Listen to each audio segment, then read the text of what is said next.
ଓଡ଼ିଶାରେ ଏକ ଚାଞ୍ଚଲ୍ୟକର ଘଟଣା ସାମ୍ନାକୁ ଆସିଛି। ମୋହନା ଥାନା ଅନ୍ତର୍ଗତ ଗୋଟେ ଚାକୁରେ ଏକାଧିକ ମହିଳାଙ୍କ ସହିତ ସମ୍ପର୍କ ରଖିଥିବାରୁ କାମ୍ବି ମଳିକ ବୋଲି ଜଣେ ବ୍ୟକ୍ତିଙ୍କୁ ମହିଳାମାନେ ମିଶିକରି ତାକୁ 2 କିଲୋମିଟର ଦୂରକୁ ନେଇକି ଗୋଟେ ଆମ୍ବ ତୋଟାରେ ତାକୁ ପଥରରେ ଛେଚିଲା ପରେ ତାକୁ କିରୋସିନି ଢାଳି କାଠରେ ପୋଡ଼ି ଦେଇଛନ୍ତି। ବଡ଼ ଆଶ୍ଚର୍ଯ୍ୟକର କଥା ହେଉଛି କାମ୍ବି ମଳିକ ହେଉଛି ଜଣେ ବୈଦ୍ୟ ହିସାବରେ କାମ କରନ୍ତି, ଚେରମୂଳି ଆଦି ଔଷଧ ଦିଅନ୍ତି। ଆଉ ଗାଁରେ ତାର ଦବଦପା ବହୁତ ରହିଥିଲା।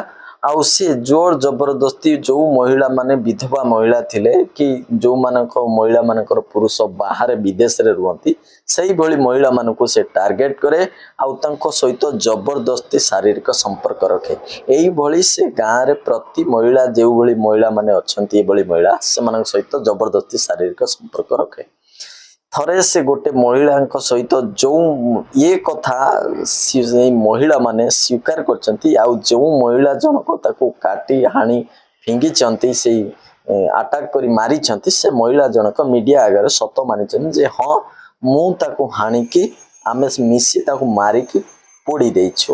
ଏଭଳି ମହିଳାଙ୍କ ସାହସକୁ ଅଶେଷ ଅଶେଷ ଧନ୍ୟବାଦ।